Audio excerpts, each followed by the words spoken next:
They're starting to say it out loud now, that Cristiano Ronaldo is finished. That at his age, he can no longer carry a team, no longer press, no longer dominate the biggest stage in football. Some believe he's become a limitation, not a solution. And with a new generation rising fast, more energetic, more fluid, the question is getting louder every day. Is Portugal actually better without him?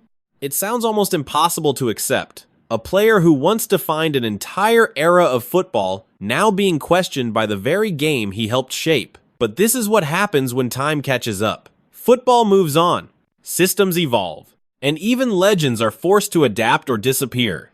Yet something about this story doesn't feel finished, because while the world is busy counting what Ronaldo can no longer do, almost no one is paying attention to what he still can, and more importantly, what he might still become. Because if there is one thing history has taught us about Cristiano Ronaldo, it's that writing him off has always been the beginning of something dangerous. And maybe, just maybe, this is not the end of his story at all. On the surface, the argument feels logical. Portugal today looks nothing like the team that once depended entirely on Cristiano Ronaldo. This is a squad built for modern football, young, fast, technically gifted, capable of pressing relentlessly for 90 minutes. Players like Rafael Leão, Bruno Fernandes, and Bernardo Silva bring energy, creativity, and fluid movement that can overwhelm almost any opponent. In this system, everything is dynamic, everything is interchangeable, and that's exactly why some people believe Ronaldo no longer fits. Because he doesn't run like them, he doesn't move like them, and he definitely doesn't play like them. But that's where the conversation becomes dangerously shallow. Because what if Portugal's biggest strength is also hiding its biggest weakness? What if all that speed, all that talent, all that tactical flexibility is missing something far more important? Something that doesn't show up in pressing stats or heat maps. Leadership, presence, control and chaos. The kind of qualities you only understand when the pressure becomes unbearable. When the game slows down. Not physically, but mentally. When one moment decides everything. And suddenly, the question changes. It's no longer about whether Ronaldo can keep up with this new Portugal. It becomes something much deeper. Does this new Portugal actually know how to win without him? Long before this new Portugal existed, before the depth, before the balance, before the belief, there was only one constant: Cristiano Ronaldo. A teenager who left home early, stepped into a world that demanded everything, and decided he would take more from it than anyone thought possible. He wasn't just talented, he was relentless.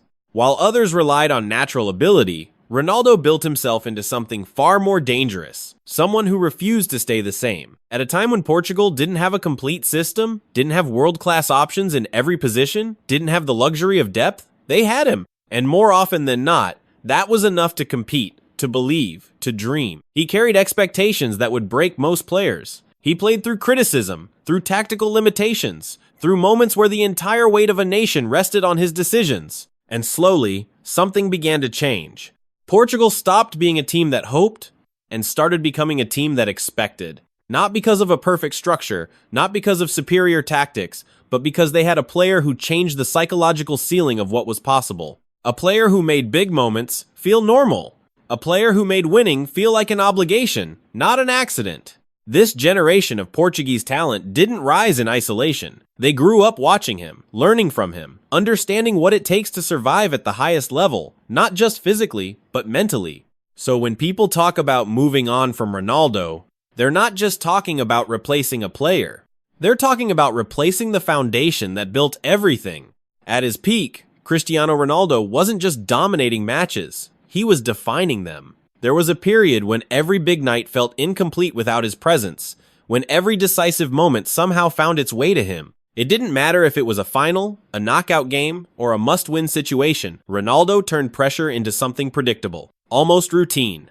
And nowhere was that more evident than with Portugal. For years, international tournaments were where dreams usually ended for smaller nations. But with Ronaldo, Portugal stopped fearing those moments. They leaned into them.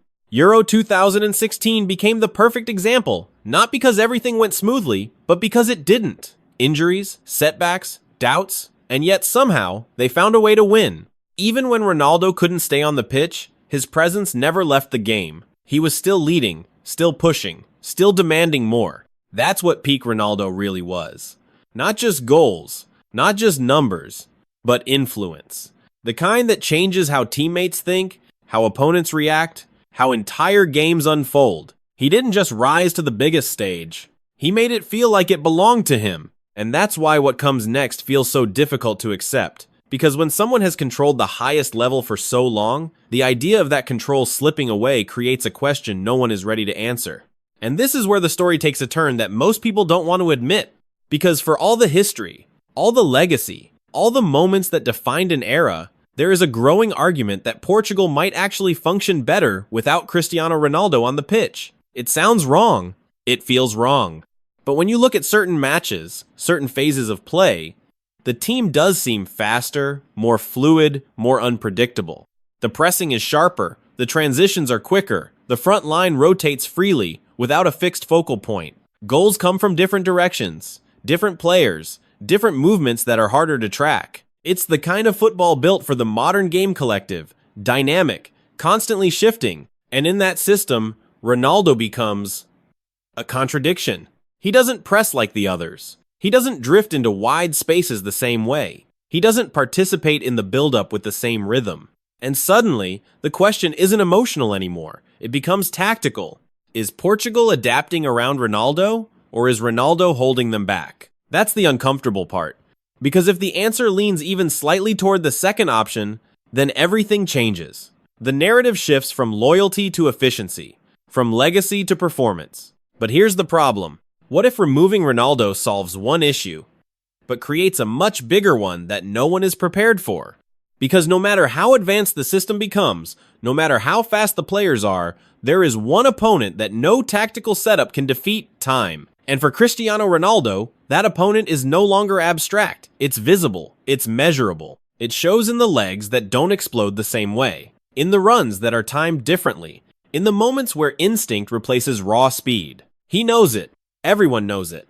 The game that once revolved around his physical dominance has moved into a phase where margins are thinner, where every movement must be calculated. He can no longer play like he used to. He can no longer impose himself the same way over 90 relentless minutes. And in a tournament like the World Cup, where intensity never drops, that reality becomes impossible to ignore. But that's only one side of the pressure. The other is far heavier. This could be the final chapter. The last time he walks into a World Cup tunnel, the last time the anthem plays with him at the center of it, the last time millions expect him to deliver something unforgettable. After everything he has achieved, there is still one space in his legacy that remains unfilled, and he knows it. So now the question isn't just whether he can still perform, it's whether he can transform. Because this is no longer about proving he's the same player. This is about proving he can become something else before time runs out. And this is where the story shifts from emotion to structure. Because if Cristiano Ronaldo is going to matter in 2026, it won't be by trying to recreate the past. It will be by fitting perfectly into something new. Portugal under Roberto Martinez is built around control and width, most naturally expressed in a 4-3-3 system.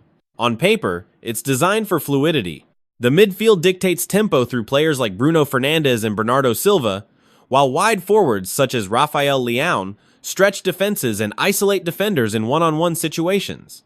Fullbacks push high, creating overloads, while the front line constantly rotates to keep opponents guessing. At first glance, this doesn't seem like a system made for Ronaldo.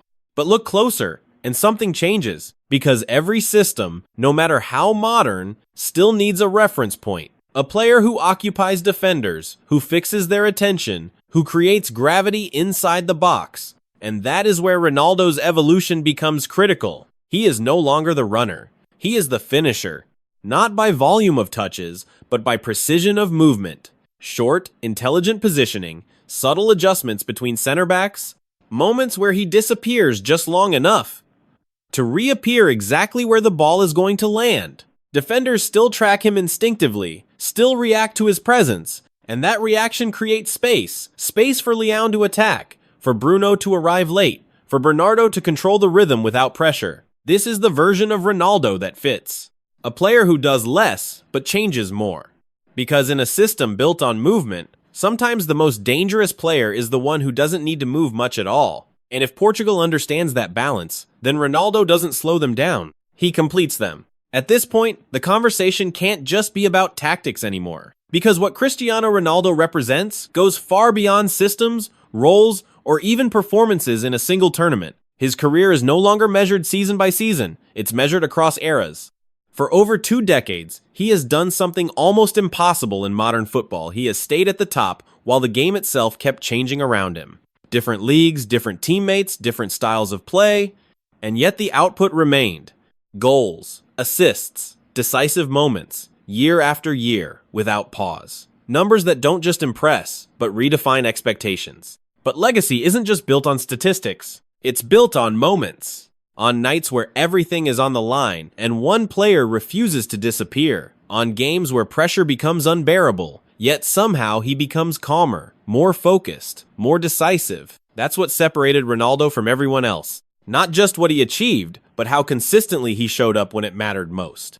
And over time, that consistency became something bigger. He didn't just win matches. He changed how an entire nation believed in itself. Portugal went from hopeful participants to serious contenders, not overnight, but through years of being led by someone who never accepted limits.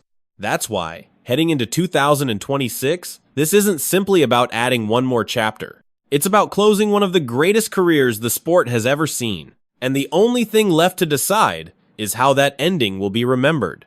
And that's where everything points now to one final stage. The FIFA World Cup 2026. For Cristiano Ronaldo, this isn't just another tournament. It's the last opportunity to complete something that has followed him his entire career. Portugal has never won a World Cup. They've come close. They've had moments. Generations filled with talent, flashes of brilliance, deep runs that hinted at something greater. But the final step has always remained just out of reach. And now, for the first time in their history, they arrive at a World Cup with something they've never truly had before. A complete team, depth in every position, creativity in midfield, speed on the wings, defensive stability. This is not a team built around one player anymore. It's a team capable of competing with anyone. And that's exactly what makes this moment so different and so dangerous.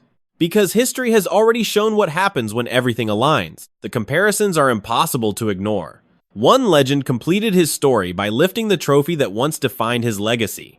Now Ronaldo stands at the edge of that same possibility. Not chasing validation, not chasing approval, but chasing completion. And the reality is simple. If it doesn't happen here, it never will. Which means every minute, every decision, every moment in 2026 carries a weight far beyond the game itself. And so it all comes down to this. One last tournament, one last stage, one last time that Cristiano Ronaldo walks onto the pitch with the world watching, knowing that everything he has built now leads to a single question. How does the story end? Because there is nothing left for him to prove. Not the goals, not the records, not the legacy. Those are already written, already secured, in a way that very few players in history will ever reach. But there is still something missing. Something that doesn't show up in statistics, something that can't be measured over seasons or decades. A perfect ending. The kind that transforms a legendary career into something untouchable. The kind that turns debates into silence. The kind that closes the story exactly where it was always meant to end. But football doesn't promise fair endings. It doesn't guarantee that effort will be rewarded, or that history will follow the script we expect. Sometimes, the final chapter becomes the most painful one. And sometimes, it becomes the most unforgettable. So now the question is yours. When the final whistle blows in 2026, will we be witnessing the completion of one of the greatest stories ever told? Or the greatest what-if football has ever seen?